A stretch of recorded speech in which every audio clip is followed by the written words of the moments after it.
Bueno, hola a todas y a todos, una vez más. Un gusto poder compartir con ustedes a través de este canal, de la mente a la conciencia, en donde, bueno, al menos lo que intentamos es compartir, reflexionar y clarificar, si se puede, algo de lo que nos va sucediendo en nuestro día a día o nos genera a veces ciertas turbulencias.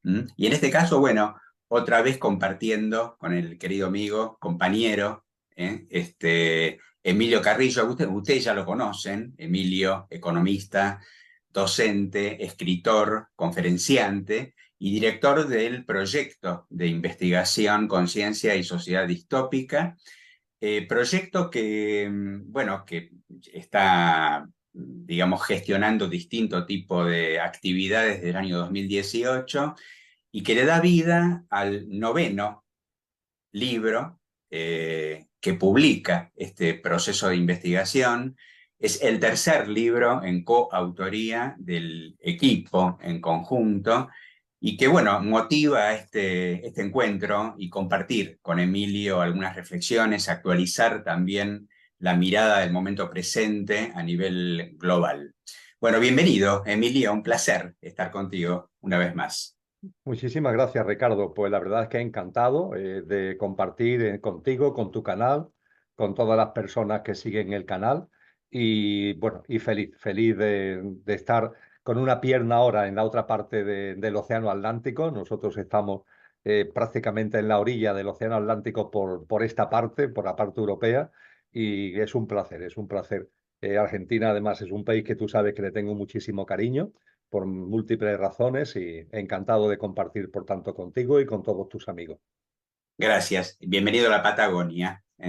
Este, bueno, un chascarrillo aparte, Emilio. Vos sabés que dicen en el ámbito de la educación, que la inteligencia artificial se nutre sobre todo de las preguntas correctas y de las preguntas potentes. Cuanto más correctas son las preguntas, cuanto más potentes son las preguntas, más se nutre la inteligencia artificial.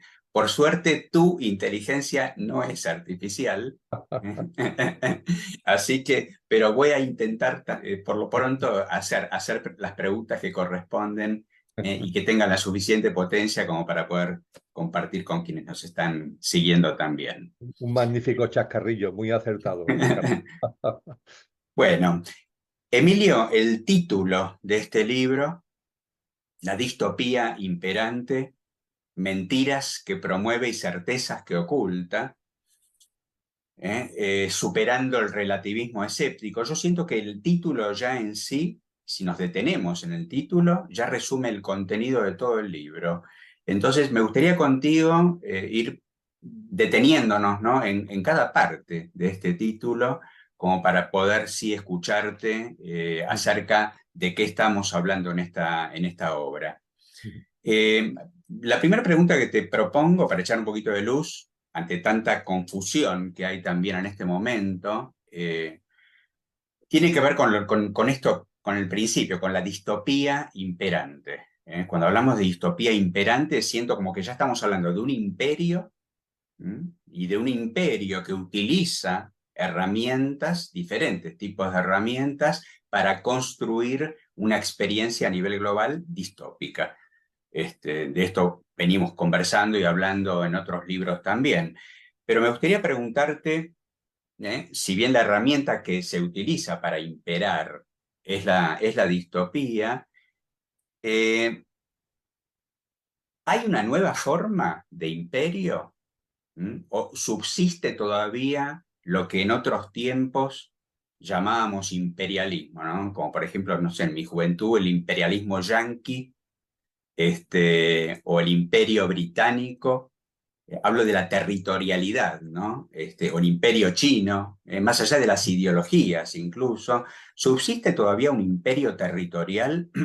Si un país ataca a otro, por ejemplo, el propósito de ese ataque tiene que ver con la decisión que tomó un presidente, un primer ministro, o estamos más allá de esto frente a una nueva forma de imperio, eh, Y en ese caso también si el objeto, si el propósito de este imperio es material, es económico, es estratégico, o si el propósito también tiene que ver con imperar, pero en otra búsqueda. Esta es la primera pregunta que que te propongo con respecto a esto, la distopía imperante. Ciertamente es una cuestión interesante, potente y que nos ayuda a comenzar este diálogo de una forma honda y de una forma además que tiene muchas repercusiones en nuestra vida cotidiana. Quizá lo primero, Ricardo, es recordar a los amigos y amigas, tú y yo lo sabemos bien, que cuando el proyecto de investigación Conciencia y Sociedad Distópica arrancó, que fue en el verano en el hemisferio norte, en el verano del 2018, por tanto, se están cumpliendo ahora 6 años, el número redondo del surgimiento del proyecto, el término distopía era muy poco utilizado. De hecho, se ponía distopía en los buscadores como Google y bueno, sí, había referencias, claro, había sitios, páginas web donde de alguna forma aparecía el término, pero eran muy escasos esos sitios. Sin embargo, en estos 6 años el panorama ha cambiado radicalmente. Hoy se coloca el término distopía y aparecen millones, millones de sitios en cualquier buscador. Esto no es casual. Esto significa que la distopía ha adquirido carta de naturaleza, vamos a decirlo así, en el consciente colectivo. Es decir, cada vez hay más personas que somos conscientes de que vivimos en una situación muy lejos de lo utópico, es decir, muy lejos de lo que sería lo ideal como humanidad y que hemos caído en el polo opuesto. Hemos caído en una distopía, una humanidad enormemente sufriente, alienada, con todo lo que el sufrimiento y la alienación conlleva en sí y por sí. Dicho esto, cuando se analiza los rasgos de esa distopía, podemos percibir como elemento clave el que hemos también caído en el error. Tú sabes que eso nuestro compañero del equipo de dirección del proyecto, Sergio Quiroga, ha insistido siempre mucho, en que hemos caído en el gravísimo error de considerar normal lo que es profundamente anormal. Es decir, lo que son elementos, circunstancias profundamente distópicas, han arraigado tanto que consideramos que son normales, cuando en absoluto de ninguna forma lo son. Ahí me remito a ese gran sabio que vive muy cerquita tuya, vive en Chile, que es Gastón Sublet, que él dice, hombre, por favor, vamos a darnos cuenta de que hemos convertido esto en un infierno, vamos a darnos cuenta que consideramos normal lo que en absoluto es normal. No es normal que no podamos beber el agua de nuestros ríos, no es normal que tengamos contaminado el aire que respiramos, lo hemos asumido como normal, pero no lo es una profunda anormalidad. Que sea frecuente no significa que sea normal. Y esto es una connotación muy importante de la distopía en la que estamos, que sin darnos cuenta nos impregna y es como si fuera lo normal cuando en absoluto, bajo ningún concepto, es lo normal, sino que es profundamente anormal. Y bajando más con todo lo que acabo de compartir, cuando intentamos de alguna forma describir rasgos concretos de la distopía vigente, nos encontramos con este hecho que tú has subrayado y que también yo le doy una enorme importancia. El nuevo tipo de imperio.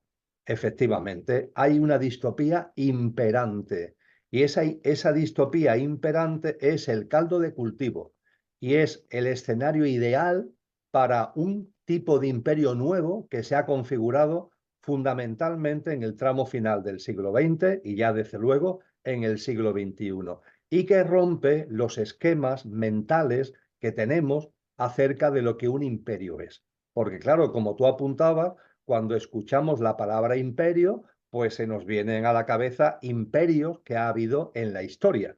Desde el célebre Imperio Romano, quizá fue el primero que recibió esa denominación de imperio, hasta más recientemente, pongamos por caso, el Imperio Británico, que mantuvo al Reino Unido como primera potencia económica mundial hasta la primera parte del siglo XX. Y mantenemos todavía, sin darnos cuenta, mantenemos esa dinámica. Y cuando hablamos de imperio, lo ligamos a territorios. Y todavía hoy nosotros mismos y los medios de comunicación y el lenguaje político, ¿no? Nos habla de que si hay una especie de contrapoder en el mundo, que por un lado está Estados Unidos, por otro lado está China, pero que también por ahí anda Europa y que también anda Rusia, y todo se explica como a manera de tensión o de conflicto entre territorios, entre zonas, países o ámbitos territoriales. Sin embargo, cuando se escarba en la distopía que estamos viviendo, es muy fácil darse cuenta de que esto ya no es así, por una sencillísima razón, porque la economía es lo que rige el mundo. Desde el posmodernismo, en el tramo final del siglo XX, se acuñó un término que es la economía mundo. Nos puede gustar más o nos puede gustar menos, pero la economía mundo lo que significa es que la economía se ha comido todo lo demás. Hubo una época, pongamos por caso, en el que el arte y la cultura, esa educación del que tú eres responsable dentro del proyecto, tenía su propia autonomía. A mí me gusta recordar que en el tramo último, en la segunda parte del siglo XIX, hubo un movimiento que se llamaba ni más ni menos que el arte por el arte, ¿no? La creatividad por la creatividad. ¿Qué ha ido sucediendo con el arte en particular, con la cultura en general? Que la economía se lo ha ido comiendo, lo ha ido mercantilizando, lo ha ido metiendo en las reglas del juego puramente económicas. Y muchos artistas, que seguro que más de uno y más de dos van a ver este vídeo, pueden dar fe de ello, de cómo su libertad de acción es de las puertas del estudio, sean pintores, escultores, cualquier modalidad artística, es de las puertas del estudio para adentro. Ahí son libres, pero de la puerta del estudio para afuera, si quieren que sus obras tengan una difusión, si quieren que sus obras tengan una venta, si quieren en definitiva tener unos ingresos dignos que como correspondencia lógica a la labor creativa, tienen que atenerse a unas reglas mercantiles que nada tienen que ver con la cultura y que están llenas del influjo de la economía. Pero lo mismo ha pasado con la política. Y esto es todavía más reciente, porque tú y yo, Ricardo, hemos vivido, tenemos ya canas ambos, hemos vivido una época donde la política se planteaba la transformación del mundo y la transformación del sistema económico.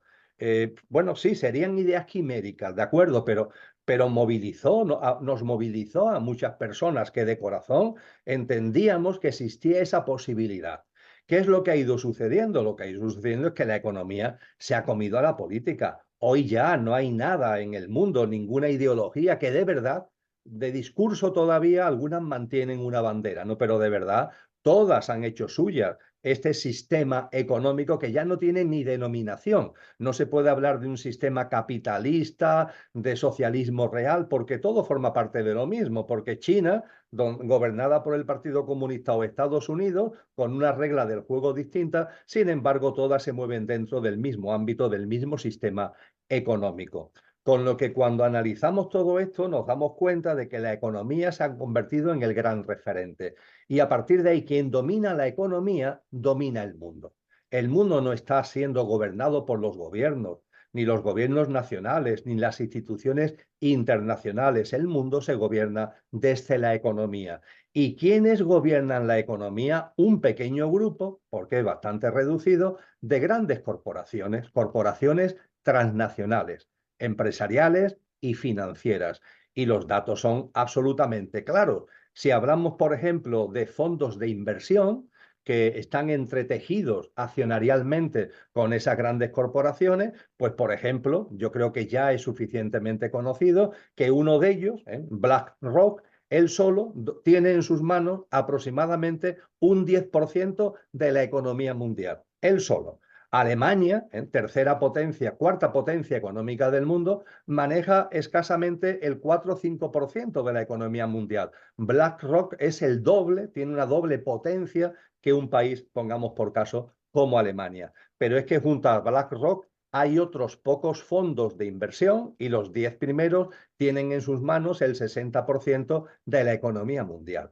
Cuando este entrelazamiento de los fondos de inversión lo llevamos a las grandes corporaciones transnacionales, ¿qué nos encontramos? Que hay 10 de ellas que manejan más recursos que 184 países. Es decir, las 10 mayores corporaciones transnacionales del planeta Cada año mueven más recursos que 184 países. ¿Cuántos países hay en el mundo? En la Asamblea de Naciones Unidas hay 193 con 2 invitados, Palestina y el Vaticano. Si metemos a Palestina y al Vaticano, serían 195. Pues bien, hay 10 corporaciones que mueven más recursos que 184 países. Y esas grandes corporaciones y estos grandes fondos de inversión, para ellos las fronteras territoriales no existen. No existen las legislaciones nacionales, no existen lo que nosotros llamamos fronteras. Invierten y desinvierten las 24 horas del día sin ningún tipo de problema en el mundo entero. Invierten y desinvierten, localizan o deslocalizan empresas, mueven sectores o los dejan caer al antojo de lo que son sus objetivos y de lo que son sus metas.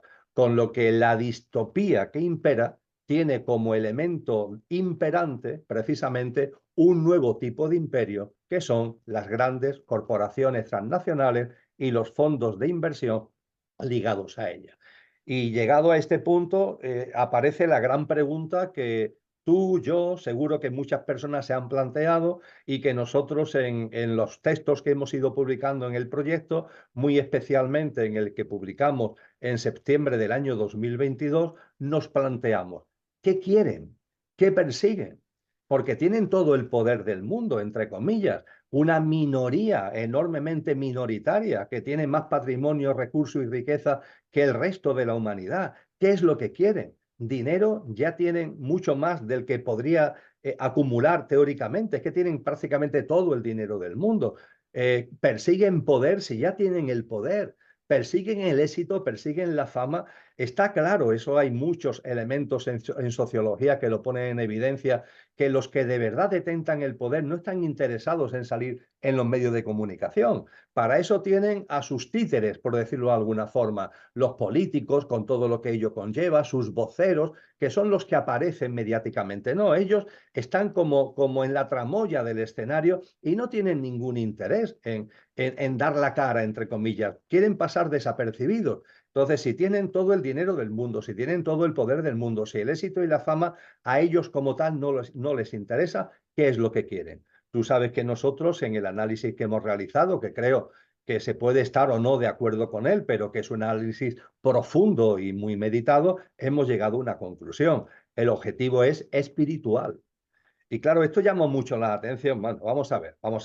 Que la distopía imperante es el caldo de cultivo ideal para un nuevo tipo de imperio, que son las grandes corporaciones transnacionales, y que esas grandes corporaciones y las personas que están detrás, ¿no?, de sus paquetes accionariales, lo que persiguen es un objetivo espiritual, pero ¿qué espiritualidad? Estas personas no pueden ser espirituales. Claro, no pueden ser espirituales desde la perspectiva que las personas, vamos a llamarlos normales, entendemos como espiritualidad. Pero es que su espiritualidad no es evolutiva, su espiritualidad es involutiva. Ellos tienen una visión de la espiritualidad a contramano del sentido de la vida. Para ellos la espiritualidad no tiene que ver con el amor, con la compasión, no tiene que ver con la empatía, no tiene que ver con la solidaridad. Es todo lo contrario, es un tipo de espiritualidad involutiva donde los parámetros fundamentales es el materialismo, es el egoísmo, es la deshumanización, es la desnaturalización.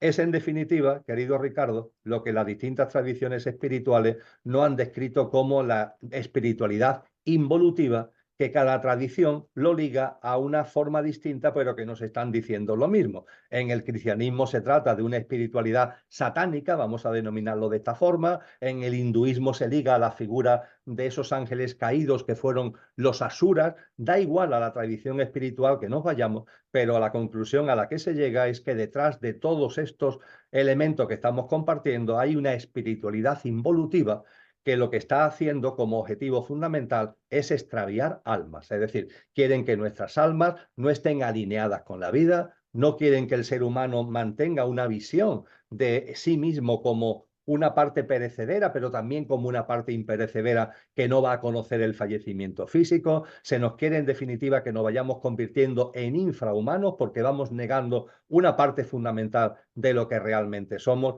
y a partir de ahí que nos vayamos convirtiendo en una especie de zombie, de muertos vivientes, que son los que precisamente ellos quieren que estemos en el mundo, porque es la forma mejor de mantener un dominio, de mantener un control, nunca mejor dicho, sobre 8.000 millones de almas encarnadas que se dice pronto que componemos la humanidad actual. Vamos, brevemente no he sido, porque no puedo decirlo porque no he sido breve, pero en fin, deteniéndome en los aspectos más sustantivos, es la forma que tendría de responder a la pregunta potente y compleja que has formulado. Gracias, Emilio. Sí, sí, ya lo creo. Bueno, esto nos abre también a lo que continúa en el título, ¿no? Hablamos de mentiras que promueve este sistema, certezas que oculta también este sistema, herramientas finalmente de las que se vale para seguir promoviendo esta experiencia distópica. Pero hacemos referencia también en el título al relativismo escéptico, que como se describe en la obra misma, requiere de ciertos planes. Hace referencia justamente, Emilio, a un plan A que tiene que ver metafóricamente hablando con la pesca de determinada masa, digamos, ¿no? Acá tomando el término de masa desde la perspectiva de la ingeniería social, o de la formación de masas o de la psicología de masas, hay un plan A que tiene que ver con pescar a una cantidad de gente, hay un plan B que tiene que ver con repescar a determinada gente. Me gustaría eh, profundizar un poquito más esto, como explicando esto como un método que refiere a esto último que planteabas recién, para mantener a la humanidad dentro de este concepto del rebaño desconcertado, extraviado, confundido. Ahí te doy micrófono para explicar un poquito más acerca de qué estamos hablando cuando hablamos de mentiras, certezas, plan A, plan B, relativismo escéptico. Magnífico, Ricardo, porque cuando hablamos de extraviar almas, que en última instancia es el objetivo de esta distopía imperante y de ese nuevo tipo de imperio que está dominando el mundo, cuando hablamos de extraviar almas, nos pueden surgir dudas de lo que estamos hablando. Desde luego, extraviar almas tiene que ver, lo apuntaba antes, con olvidar que en el ser humano conviven en perfecta armonía, por cierto, la esencia imperecedera y la apariencia perecedera. Nuestro pequeño yo físico, emocional y mental y la personalidad a ello asociada, pero también una dimensión álmico-espiritual que es inmortal. Que olvidemos eso, porque claro, al olvidar eso, somos absolutamente controlables. Hemos olvidado lo que realmente somos. Hemos olvidado nuestra fuerza desde la divinal esencia que decía San Juan de la Cruz. Y cuando todo eso lo vamos olvidando, nos convertimos en fácilmente manipulables, utilizables, lo decía antes, en una especie de zombies que aparentemente vivimos, pero que realmente hemos convertido la vida en un acto de mera supervivencia. A partir de ahí, dentro de lo que es extraviar almas, junto con este elemento fundamental, hay otros elementos y uno enormemente importante es mantenernos en una situación de zozobra permanente, precisamente para que no tengamos ni tiempo ni gana de mirarnos a nosotros mismos y para que olvidemos aquello que somos. Ellos saben que el terreno de cultivo ideal es el miedo, la inseguridad y la incertidumbre. Miedo, inseguridad, incertidumbre. Nosotros, desde el proyecto, lo hemos llamado el trípode del peligro existencial. Miedo, inseguridad, incertidumbre. A partir de ahí tocan las teclas para mantenernos en esa dinámica.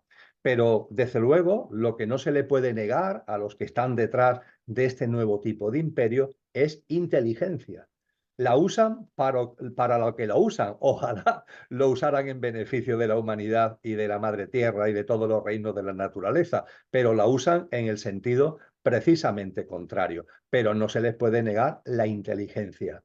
A partir de ahí, el ejemplo que podemos usar, lo usas tú, lo uso yo, podemos por tanto usarlo ahora aquí en este encuentro mutuo, es el de Flautista de Hamelin del cuento de Jan Christian Andersen. Ese flautista de Hamelin que llega a un pueblo para con su flauta llevarse a las ratas, se lleva a las ratas que estaban originando una especie de epidemia en el pueblo, pero después el pueblo no le quiere pagar la cantidad que habían acordado y qué es lo que hace que con la flauta se lleva a los niños, ¿no? Y termina el cuento con los niños yendo detrás del flautista de Hamelin. Pues bien, este sistema quiere llevarse detrás a la gente. Utilizando estos mecanismos que estamos comentando, quieren que la gente vaya detrás del flautista de Hamelin. Pero claro, se han dado cuenta que sí, hay una parte de las personas que siguen esa melodía del flautista de Hamelin y que incluso a través de la confusión que origina ese miedo, esa inseguridad, los resortes que ellos utilizan, han visto que hay una parte que lo hacen incluso aplaudiendo, es decir, incluso considerando que esa melodía que está sonando es una melodía adecuada y haciendo suyo los objetivos, el modelo de vida, todo lo que son los sistemas de creencia, las pautas de comportamiento, que esa melodía va sonando. Y van detrás, a mí me gusta llamarlo, los aplaudidores, por ser de una forma muy clara al respecto. Pero claro, han percibido que hay otra parte de la población que no siguen al flautista con esa melodía y se la han arreglado, realmente inteligente, como para que el flautista tenga tocando un único flautista, es capaz de tocar dos melodías, la que atrae a los aplaudidores, pero también la que atrae a aquellos que manifiestan una resistencia.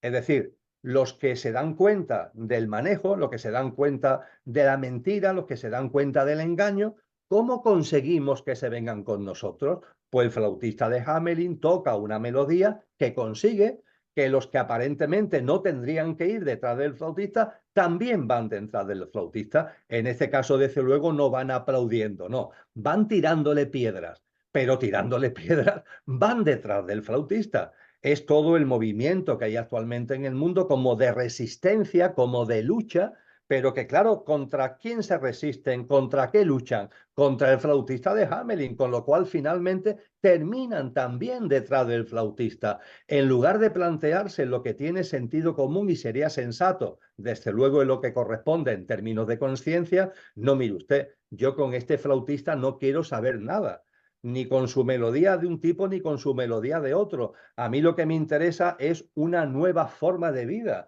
Lo que me interesa es una práctica de vida que sea coherente con lo que realmente somos. Lo que me interesa es un mundo distinto, no este sistema absurdo en el que nos hemos metido tan cargado de distopía. Mi energía y mi fuerza no va a estar a la disposición de la lucha y de la resistencia, sino de la creación de lo nuevo, porque me doy cuenta que como dirija mi energía y mi fuerza a luchar contra lo viejo, quedo atrapado inevitablemente en lo viejo, ¿no?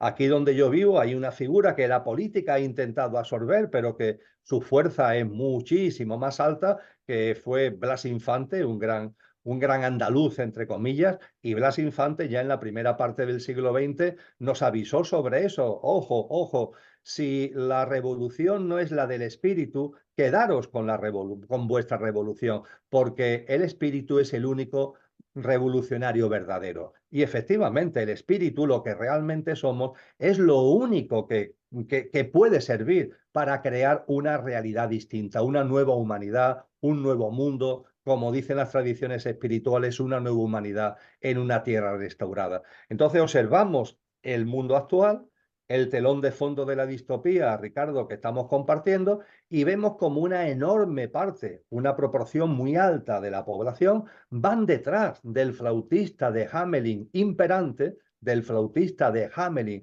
al que venimos haciendo referencia, sí, en dos colas, por así decir, los aplaudidores y los que tiran piedras, pero todos van detrás. Y finalmente, tanto una fila como la otra coinciden en lo mismo, olvidar la trascendencia del ser humano, olvidar lo que realmente somos y entrar en esa dinámica realmente transhumana, tiene que ver con el transhumanismo, de los seres infrahumanos que olvidan la parte imperecedera que constituye nuestra verdadera esencia y nos convertimos en una especie de meros títeres muy perecederos, muy agobiados por aguantar aquí el mayor tiempo posible. No sabemos por qué ni para qué, porque hemos transformado la vida en un gran acto de sufrimiento y así anda, objetivamente hablando, desde el mayor respeto a todas las formas de vida, pero desde luego así anda una buena parte de la humanidad. Así es, dentro de ese rebaño, ¿no es cierto? Acá me abro un poco a una hipótesis que te propongo, Emilio. Me interesa escuchar a ver qué es lo que estás observando en este momento, actualizando nuestra mirada, ¿no es cierto?, acerca de lo que está sucediendo en el mundo y dentro del contexto de lo que estamos compartiendo, ¿no? Y que tiene que ver con una hipótesis que tiene que ver con si en este momento determinados eventos que están sucediendo en distintos ámbitos, en la economía, en la política, en una guerra, y también haciendo referencia un poco a lo que compartíamos al principio, ¿no es cierto?, de la forma del imperio en este momento, si determinadas situaciones están sucediendo de una manera que tiene que ver con la generación espontánea, si hay una especie de improvisación en eventos de impacto que están sucediendo a nivel global, o si son parte de una estrategia, de un diseño, de un plan. Acá detrás mío tengo un cisne, tengo las máscaras, tengo esa serpiente, ¿no es cierto?, que refiere a un 3, parece el 2030 esto, que está acá. Si es parte de un plan, de una agenda, de un diseño, te propongo un ejemplo, ¿no? Siento que están cayendo, como tantas veces lo hemos compartido, los velos, hasta el descaro, ¿no? Porque pareciera como que en determinadas situaciones nos dicen, mira, te vamos a hacer daño, te vamos a hacer daño, te va a doler, ¿m? Pero bueno, es por tu bien, como si hasta ese discurso nos llevara a una creencia de que realmente el daño que nos están haciendo es por nuestro bien. Y acá, bueno, en primera persona, lo doy esto como simplemente como un ejemplo, pero acá tenemos un presidente en este país, que es Javier Milei, y hace pocos días atrás, haciendo referencia a lo que decías hace unos minutos, Emilio, respecto de el imperio, los fondos de inversión, ese poder económico, bueno, un señor que se llama Stanley Druckenmiller, ex socio de George Soros. Este señor es uno de los 3 inversores más poderosos del mundo. De hecho, es accionista de BlackRock, es accionista de Vanguard y tiene su propio fondo de inversión. El otro día hizo unas declaraciones acerca de Javier Milei. Javier Milei expuso en el foro de Davos. Javier Milei es el presidente argentino, para quienes no lo saben, es economista, expuso recientemente en el foro de Davos. Este señor Stanley Druckenmiller no lo pudo ver en directo, pero escuchó después el discurso. Inmediatamente después de haber escuchado el discurso, mediante un sistema que creo que él llama ADR, que es un sistema que le recomendó su ex socio Soros, invirtió en letras argentinas. Invirtió. No investigó nada. Él le dijo, primero invierto, después investigo. Solamente para haber escuchado a Javier Milei. Y dijo este señor, que por otra parte fue una de las personas que más dinero ganó en la crisis económica del 2008, dijo que Milei es el único líder del libre mercado en el mundo. Lo elogió porque recortó la seguridad social un 35%. O sea, está empobreciendo a una clase pasiva y lo está elogiando por haber tomado esa decisión. También lo elogió por su aspecto de showman. Javier Milei, de hecho, era un asiduo visitante a programas de humor en la televisión aquí en la Argentina, y lo elogió por eso, por su aspecto de showman. Y dijo, y acá un poco apunta a mi pregunta, Emilio, dijo, es un experimento interesante. Y esto no lo dijo cualquier persona, lo dijo este señor. Entonces, volviendo un poco a lo que te planteaba recién, estos experimentos interesantes, ¿no? Para este señor, debieran llamarnos la atención. ¿Son parte de un diseño? ¿Está diseñado ya quién va a ser presidente en determinados países del mundo? ¿Es parte de esta agenda también? ¿O surge como parte de un gradualismo, de este caldeamiento, de manera espontánea? ¿Cómo lo ves esto? Mm. Eh, Ciertamente, antes hablaba Ricardo de que los que dominan el sistema económico y a partir de ahí la economía mundo, el entramado político institucional y también el complejo tecnológico y militar, tienen una inteligencia. Y eso hay que reconocerlo. Sería absurdo no reconocerlo. Que no coincidamos bajo ningún concepto en su forma de entender la vida y de vivirla y de querer imponer a los demás sus paradigmas y sus pautas, eso no significa que no tengamos ojos como para reconocer que ahí hay una inteligencia. No podemos decir que esa inteligencia llegue a cada hecho y circunstancia que se produce en cualquier país. Es decir, por ejemplo, no me atrevo a decir que los que lleguen a ser presidentes de gobierno en cada país del mundo están ya de alguna forma nominados. Ahora bien, lo que no hay ningún tipo de duda es que tienen que pasar un proceso selectivo. Ese proceso selectivo es que está ya instaurado de forma natural. Y los que no pasen ese proceso selectivo es que no pueden ser ni siquiera candidatos. Después, dentro de los candidatos, bueno, pues podemos hacer distingos de si esté dentro de la nota de suspenso, en suspenso, muy suspenso o requete suspenso, ¿no? Pero sin ningún tipo de duda, si tú eres candidato en el país que sea, has tenido que pasar esos filtros. Esos filtros están muy establecidos en la política, en los partidos políticos, para que lleguen a tener esa posibilidad de acceder a puestos de responsabilidad los que ya han demostrado que tienen unas hechuras, que tienen el formato adecuado para esos puestos de responsabilidad. No se tiene la inteligencia ni se necesita de saber el nombre, pero sí el formato que va a llegar en cada sitio. A partir de ahí, y también es necesario el que seamos conscientes, lo que es el movimiento básico, ¿no? Lo que es el agua, la corriente profunda, ¿eh? Podríamos decir que en la superficie, bueno, pues pueden pasar cosas que no tienen nombre, pero cualquier cosa que pase en la superficie tiene que ver forzosamente con lo que está pasando en la corriente profunda. En esa corriente profunda, lo que se da y viene dándose y se dará, sí está muy bien establecido. Te pongo un ejemplo que puede parecer muy tonto a lo mejor, pero que me resulta muy llamativo porque además me ha pasado muy recientemente.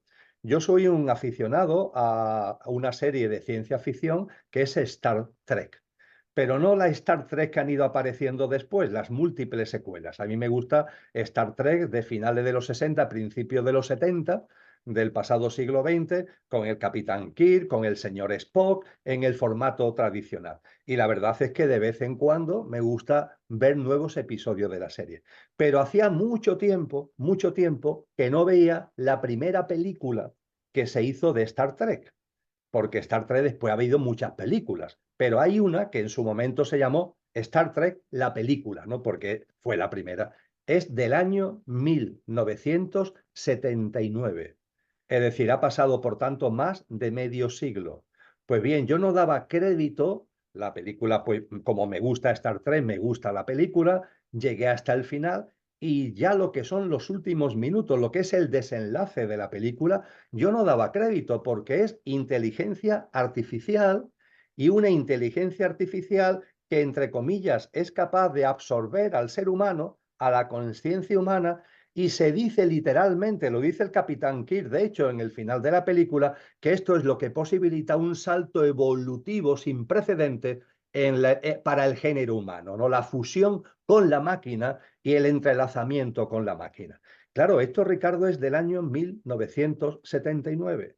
Insisto, ha pasado más de medio siglo. Y a partir de ahí, ¿esto cómo es posible? ¿Cómo es posible que hoy hablamos de inteligencia artificial en el año 2024? Hoy hay personas que están precisamente diciéndonos que la inteligencia artificial, en la absorción de la conciencia humana, en la fusión, ¿no? Una especie de seres híbridos resultantes de la fusión entre la inteligencia artificial y el ser humano, eso va a suponer un salto evolutivo para la humanidad. Es que aquí en España, en febrero del año pasado, la segunda persona aquí hay un proyecto arqueológico muy importante que se llama Atapuerca, y el vicepresidente de la Fundación Atapuerca escribió un cuaderno publicado en los cuadernos de Atapuerca en febrero del año 2023, donde precisamente hablaba de que el ser humano va a dejar de ser la especie que conocemos actualmente, que va a haber una parte de los seres humanos que nos convertimos en obsoletos porque no tendremos implantes, ni sensores,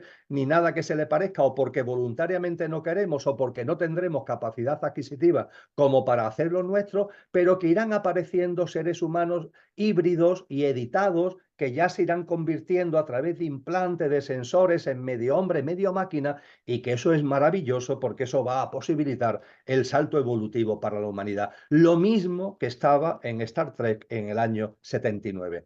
Yo sé que esto, cuando se dice así, podemos pensar que es una paranoia el creer que todo está escrito. No exactamente que todo esté escrito, pero sí que hay unas líneas de acción que están perfectamente definidas y que se van introduciendo poco a poco en eso que en el proyecto de conciencia y sociedad distópica, tú en particular eres coautor de un libro que profundizáis mucho al respecto, que es el inconsciente colectivo. En el inconsciente colectivo se viene martilleando hace mucho tiempo de que esa máquina, esa inteligencia artificial, va a abrir una oportunidad de oro evolutiva para la humanidad. Sin embargo, cuando lo reflexionamos con un cierto sentido común, nos podemos dar cuenta que nos están tomando el pelo, que la evolución humana no puede consistir en dejar de ser humanos para transformarnos en una especie de apéndice de la máquina y de la tecnología, ¿no? Pero sin embargo, eso se va introduciendo. Lo pongo como ejemplo, me he entretenido quizás demasiado, pero creo que es gráfico y entretenido y constatable, porque esa película ya está libre en muchísimos canales, la de 1979 de Star Trek, y lo podemos comprobar. Y me he detenido en ello porque esto pasa en muchísimos ámbitos. Hace tiempo que se definieron unos objetivos del milenio, estamos hablando del siglo XX. Hace tiempo que esos objetivos del milenio dieron forma a una agenda que tú antes nombrabas, la Agenda 2030, que se aprobó por Naciones Unidas en septiembre del 2015. Hace tiempo que se viene avanzando en todo lo que conlleva esa agenda, en todos los elementos fundamentales, que tiene como telón de fondo, por decirlo muy simple, el establecer un sistema de gobernanza mundial que ya existe, pero que se irá haciendo palpable y manifiesto cada vez más, y que será el sostén del nuevo orden mundial. Un nuevo orden mundial donde los que ya dominan hace tiempo el sistema, por decirlo de alguna manera, darán ya la cara abiertamente y no tendrán ningún problema porque ya habrán amoldado a la población a sus objetivos y a sus intereses para establecer con toda claridad lo que son sus metas, en definitiva, de extravío de almas que antes compartíamos. Y en esa dinámica lo que sí tenemos que tener en cuenta, Ricardo, y si hablaba de una película del año 1979, que ha llovido un poquito, me voy a referir ahora a unos acontecimientos que pasaron la semana pasada, fíjate que reciente, y es la Asamblea Mundial de la Salud, para entender cómo funciona también esto. La Asamblea Mundial de la Salud se ha celebrado, es la 77 Asamblea Mundial de la Salud, entre el 27 de mayo y el 1 de junio. Por tanto, se clausuró hace muy pocos días. Cuando se plantea la Asamblea tenía como objetivo convertir a la salud en el primer ámbito de sistema de gobernanza global, de modo y manera que la Organización Mundial de la Salud asuma, en caso de crisis sanitaria, en caso de pandemia, las competencias soberanas de los distintos países sean asumidas por la Organización Mundial de la Salud. Y además, en un concepto de pandemia que se transforma. Ya no hay pandemia, sino situación pandémica. La situación pandémica es cuando hay o cuando hay sospecha de que la puede haber. y además metiendo en el ámbito de la salud los efectos del calentamiento y del cambio climático. Es decir, cuando hablamos de salud ya no hablamos y de pandemia, ya no hablamos solamente de patógenos, de la realidad o la sospecha de que puede haber patógenos, sino que hablamos también de elementos que tienen que ver con el calentamiento y el cambio climático. Y a partir de ahí, pues se lanza una serie de propuestas que se elevan a esta asamblea. La asamblea se clausuró el día 1 de junio. Los medios de comunicación, siendo un tema tan importante, no le han dedicado mucha atención, Ricardo, a este asunto, a pesar de la enorme significación de lo que estamos hablando.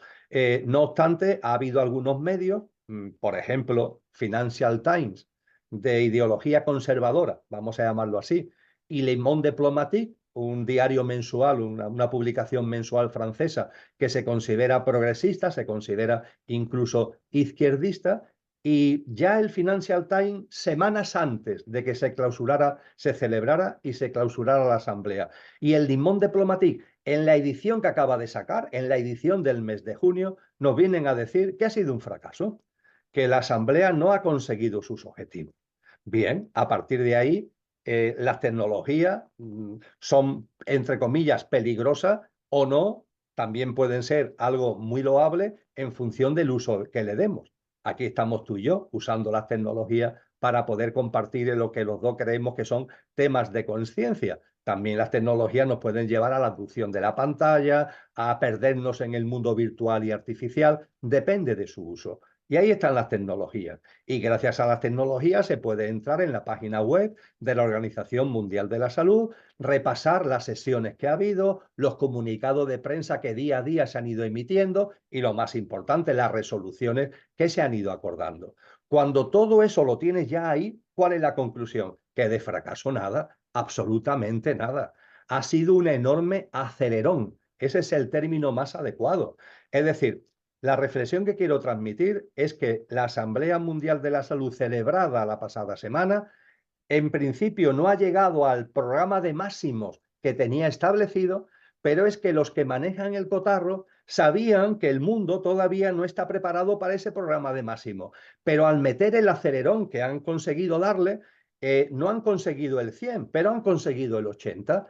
¿Y eso qué significa? Que si no hubieran dado el acelerón con el programa de máximo, se hubieran quedado a lo mejor en el 50, pero gracias al acelerón que han dado, han llegado ya al 80. Y no solamente han llegado al 80, por ejemplo, en ese 80 se incluye que ya efectivamente el calentamiento global y el cambio climático ya tiene el tratamiento de pandemia, es decir, ya puede ser considerado pandémico cuando le interesa a los que declaran las pandemias. Eso se ha conseguido. Se ha conseguido que el sistema de gobernanza mundial de la salud haya abordado cantidad de cosas, desde el tema de laboratorios, pongamos por caso, hasta el tema de trasplantes.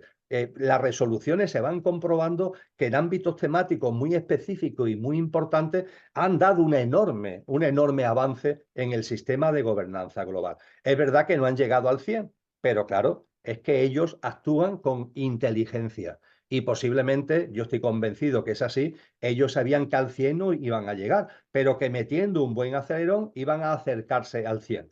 Y lo más importante además, que han definido una agenda en donde de aquí a finales de año o a más tardar la primavera del año que viene puedan llegar al 100, preparando a su vez el terreno a la cumbre del futuro que Naciones Unidas ha convocado para el 21 y 22 de septiembre próximo. Una cumbre del futuro que debe aprobar un denominado, está ya en la web de Naciones Unidas, Pacto por el Futuro, que significa la agenda de trabajo para que el sistema de gobernanza global no solo se dé en la salud, sino que vaya llegando a los distintos ámbitos de la acción cotidiana del ser humano, desde la tecnología a la economía, a todos los demás campos. Pues bien, cuando esto se analiza, Ricardo, tendríamos que ser estúpidos para creer que no hay una inteligencia que está detrás y que esto es fruto de la casualidad. No, esto no es fruto de la casualidad.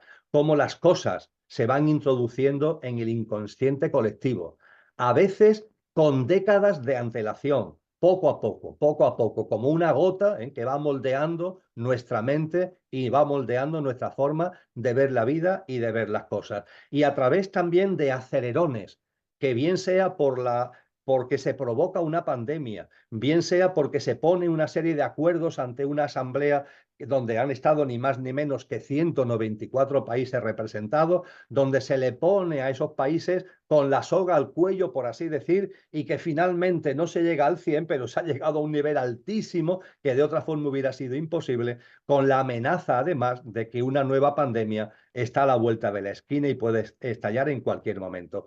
En definitiva, Ricardo, he puesto el ejemplo de Star Trek y el ejemplo de la Asamblea Mundial de la Salud para, de alguna forma, como hipótesis para la consideración, porque tú y yo sabemos que nosotros no estamos en posesión de la verdad y no queremos convencer a nadie de nada, sino que ponemos sobre la mesa hipótesis para la consideración. El nuevo tipo de imperio que desde la economía gobierna el mundo tiene una inteligencia al servicio del involutivo, de extraviar almas, y esa inteligencia es lo suficientemente potente, no como para entrar en el detalle de todo lo que pasa en cada país, aunque sí establecen procesos de selección y de formato que abarcan ya el mundo entero, pero esa inteligencia, desde luego, sí es ya lo suficientemente clara y potente como para que tenga una corriente subterránea de por dónde va evolucionando el mundo, por dónde va evolucionando el sistema, por dónde va evolucionando la humanidad, con pautas muy claras, con una agenda muy bien definida, que eso sí, a veces puede ser que lo que nos pongan delante es el programa de Máximo con una determinada fecha, aunque ellos saben que bien, esa fecha no va a ser, pero gracias a ese programa de Máximo y a esa fecha se conseguirá los objetivos de Máximo un poquito después. Y esto no es fruto de la casualidad, esto es fruto de una inteligencia que desgraciadamente está al servicio de lo que está, pero no por eso deja de ser inteligencia. Ujú. Gracias, Emilio. Sí, sí, lejos de ser conspiranoicos, porque la verdad que lo único que hacemos nosotros justamente es investigar y recurrir a datos concretos, ¿no? O a estos sitios que mencionaba recién, como la Organización Mundial de la Salud o Naciones Unidas, ahora la Cumbre para el Futuro.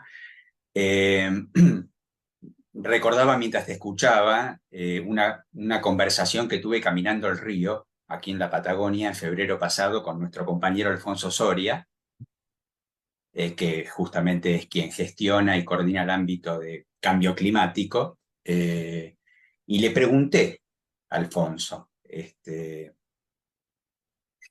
le pregunté si el cambio climático no es parte o es parte también de este diseño, de este plan, si ha sido planificado también el cambio climático como una forma, digamos, de ir deteriorando a la madre tierra y a todos los seres vivos, ¿eh?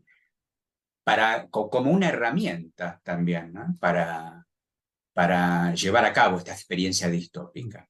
Se lo pregunté, dejo abierta la respuesta, pero bueno, lo relaciono con esto que acabamos de conversar, ¿no? Como nada está improvisado. Pero acá, bueno, volviendo, y ya quizás para concluir también, Emilio, siempre me gusta dejarte con un mensaje final para quienes nos están acompañando. Eh, Tomo un poquito conceptos que compartimos recién. Extraviar almas, eh, el qué hacer, porque justamente lo que nos diferencia respecto de aquellos que están siendo pescados o repescados, es que nosotros tratamos por lo menos de alentar o de proponer nuevas miradas, nuevas ópticas con respecto al qué hacer dentro de este contexto. O sea que es muy interesante, en un proceso terapéutico hay un momento que es precioso, cuando una persona viene a consulta y en algún momento sucede esta pregunta. Me pregunta, Ricardo, ¿puedo ser yo? Y es una pregunta preciosa porque le abre la puerta, ¿eh? A lo que planteabas más temprano, Emilio, es que hemos venido a eso, a ser nosotros, ¿eh? Y es emocionante también conectarnos. ¿Y de qué depende? ¿De qué depende? Que es que cada uno pueda ser el que es y que pueda manifestar el que es y lo que es. Entonces me gustaría, dentro de todo este planteo que hacemos en este libro, dejarte con esta pregunta. ¿Podemos ser nosotros? ¿De qué depende que seamos nosotros? ¿Tenemos las herramientas? Magnífico, querido Ricardo. Y la realidad es que para responder a esta pregunta es muy oportuna la reflexión sobre la Madre Tierra que tú planteabas de la mano de ese encuentro con nuestro compañero Alfonso.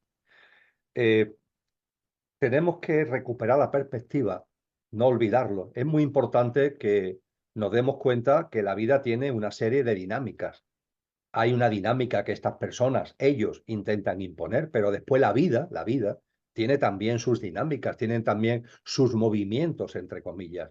De hecho, sabemos por la ciencia que todo está en movimiento, el universo entero está en movimiento, la Tierra está en movimiento, el movimiento caracteriza la realidad en la que vivimos, pero es un movimiento que no es casual, sino que tiene ciclos. El ciclo de del día y la noche, los ciclos de pleamar y bajamar, y ciclos que van de los menores, como los que acabo de citar, a ciclos mayores que en nuestra percepción de lo mayor llega incluso al denominado año galáctico, que es el tiempo que tarda el sistema solar con la Tierra dentro de él en dar la vuelta elíptica en torno al centro de la galaxia. Unos 250 millones de años, que se dice pronto. Todo está lleno de ciclos pequeños, medianos y mayores. Pues bien, en ese contexto, los grandes sabios, los grandes maestros y maestras nos han dicho que este ciclo humano, de forma natural, nació, se desarrolló y en un momento determinado concluirá. Y eso es inevitable e ineludible. Y también se nos enseña con claridad de que cuando termine este ciclo humano, llegará un nuevo ciclo humano que tendrá una frecuencia vibracional, vamos a hablarlo en términos modernos que nos podamos entender, mayor que el ciclo anterior. La célula vieja dará paso a una célula nueva de una mayor cualidad y de una mayor cualidad vibracional y de seres humanos que en definitiva vivan de una manera más conscientes. Dicho en nuestra terminología, la célula vieja será la célula de la distopía y la célula nueva dejará atrás esa distopía para que podamos vivir como una humanidad que realmente responda a ese término, una humanidad que podemos denominar ejemplar. Esto está dicho de una forma o de otra en todas las tradiciones espirituales, en todas las escuelas filosóficas trascendentes, en el ámbito del cristianismo, Cristo Jesús es radicalmente explícito. El capítulo 24 del Evangelio de Mateo, os voy a hablar del final de los tiempos, de esta generación humana, no de la humanidad, sino de este ciclo humano que dará lugar a un nuevo ciclo humano que será una nueva humanidad, ojo, en una tierra restaurada. Eso de la tierra restaurada significa que la tierra va a tener un papel muy importante en ese nuevo ciclo. Podríamos decir que la tierra en un momento determinado va a dar un paso vibracional que de vibrar en clave mi va a pasar a vibrar en clave fa, por utilizar la escala musical do, re, mi, fa, sol, de clave mi va a pasar a vibrar en clave fa. De hecho, se nos indica que eso está ya sucediendo. Lo que ocurre es que es como un vaso que se va llenando, un vaso de agua que se va llenando gota a gota, gota a gota, gota a gota. La resonancia Schumann, por ejemplo, nos advierte de este incremento paulatino de la frecuencia vibracional de la madre tierra y finalmente habrá una gota, un poquito más de aumento de la frecuencia vibracional que hará que se desborde el vaso. Y será cuando de una realidad que está en clave mi pasaremos a una realidad que está en clave fa. Y en esa realidad de esa tierra restaurada estarán todas aquellas almas encarnadas, es decir, todos aquellos seres humanos que por nuestra visión de la vida, por nuestra conducta y por nuestro comportamiento, también vibremos ya en esa clave fa. Tendremos sintonía con la tierra restaurada. Y sin embargo, aquellos que no tengan, porque están más instalados en el egoísmo, en el egocentrismo, en el materialismo, aquellos que no tengan esa clave vibracional fa, no podrán estar en el nuevo ciclo que inaugura esa tierra restaurada. Cuando hablábamos antes de extraviar almas, estamos hablando de esto.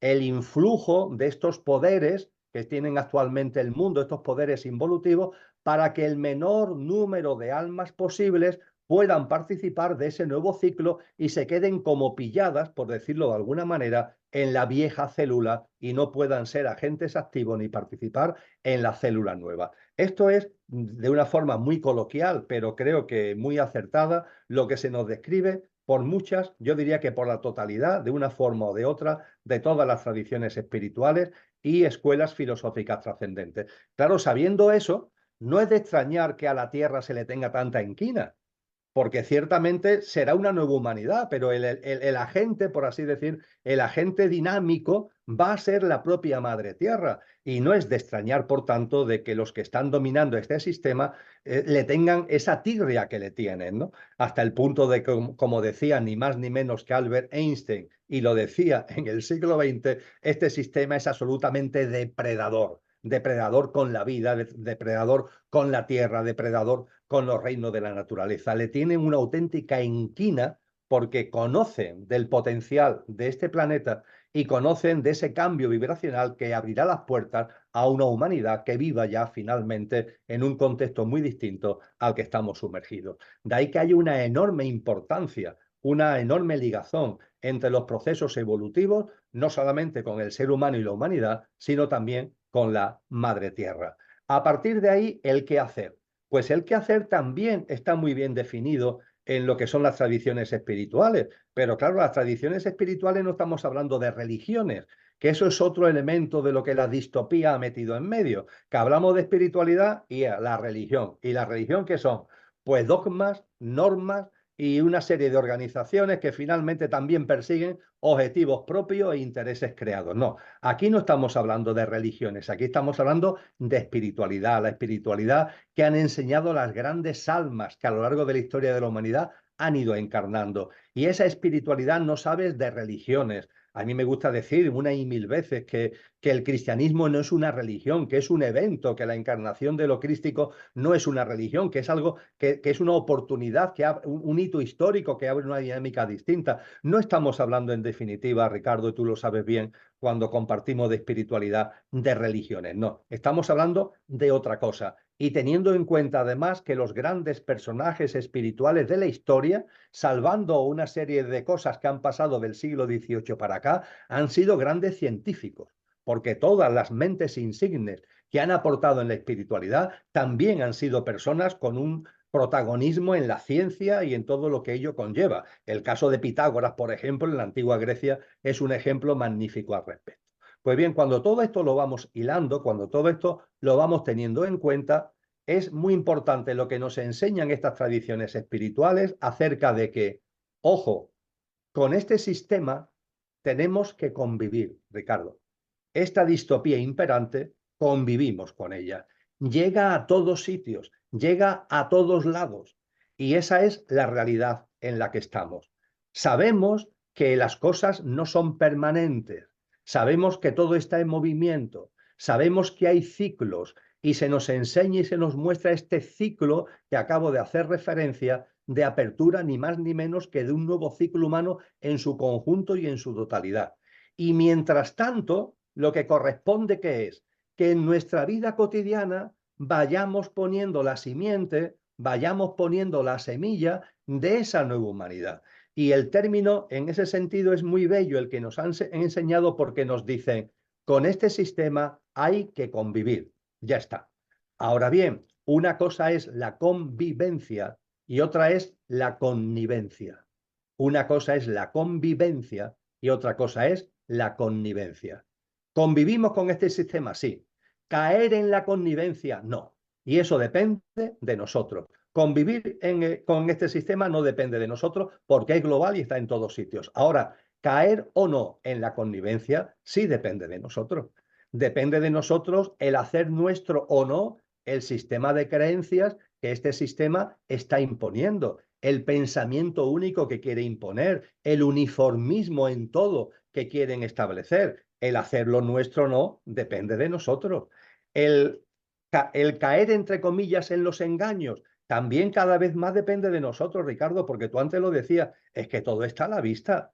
Es que los aplaudidores y los que le tiran piedras al flautista de Hamelin, pero que los dos grupos por un sitio o por otro van detrás de lo mismo y están dándole vuelta a lo mismo, es que es cada vez más evidente. Es que nos enseñaron ahí en América del Sur, nos enseñaron los mayas y también en Centroamérica, de que entraríamos en la sala de los espejos, donde todo está a la vista. Eso sí, para el que quiera ver, estamos en la sala de los espejos, con lo cual convivimos con el sistema, pero no tenemos por qué caer en la connivencia con el sistema. No hacemos nuestro su sistema de creencias, no hacemos nuestros sus paradigmas, no hacemos nuestros sus conductas y sus comportamientos. No tenemos por qué vivir instalados en el consumismo, no tenemos por qué vivir instalados en la competencia y en la vida estresante, no tenemos por qué vivir en una permanente relación de tensión con los demás y con nosotros mismos. No tenemos por qué vivir en un contexto emocional siempre turbado y en un contexto mental siempre distorsionado, etcétera, etcétera, etcétera. Recuerdo que en nuestro libro de septiembre del 22, con el título de La distopía a la reevolución, introdujimos en la parte final 26 prácticas de vida muy concretas que supone precisamente el que, oye, con este sistema convivimos, pues sí. Ahora bien, la connivencia no, en la connivencia no caemos. Y compartimos a través de ese libro ni más ni menos que 26 prácticas de vida que hacen que no caigamos en la connivencia. Estamos aquí, pero ya estamos viviendo como corresponde a lo nuevo. De esa forma, estamos colaborando a la creación de lo nuevo. Y esto es lo que tenemos y nos corresponde hacer, querido Ricardo. Algo tan sencillo como convivimos con este sistema. Pues sí. ¿Caemos en la connivencia? Pues no. Y no caer en la connivencia, que significa una práctica de vida donde no hacemos nuestro lo que ellos quieren que sea nuestra forma de ver el mundo y nuestra forma de vivir la vida.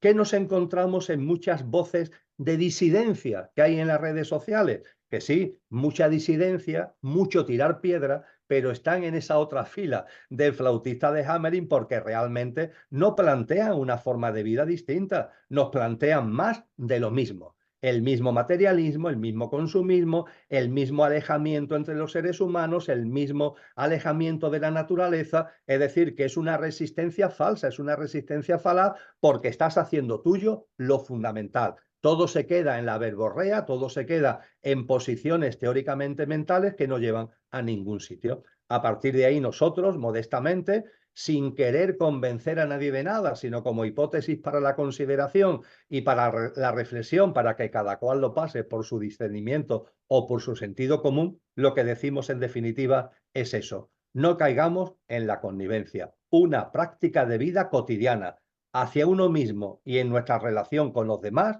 con las demás personas y con la naturaleza y la tierra en su conjunto, que no responda a las pautas, los hábitos y los paradigmas que el sistema impone, sino que tenga una lógica y una dinámica que es ni más ni menos que la coherencia con lo que realmente somos. Y entonces, sí, Ricardo, entonces esa pregunta que a ti se te plantea en tus consultas tiene una respuesta. Claro que podemos ser yo, claro que podemos ser nosotros, pero es el yo de verdad, es el nosotros de verdad, es ser nosotros en lo que realmente somos, no el ser lo que ellos quieren que seamos, que ese no somos nosotros, es el producto de la distopía y el producto de su acción y de sus estrategias y estratagemas. No, vamos a ser lo que realmente somos y eso significa esa práctica de vida coherente con nuestra dimensión imperecedera.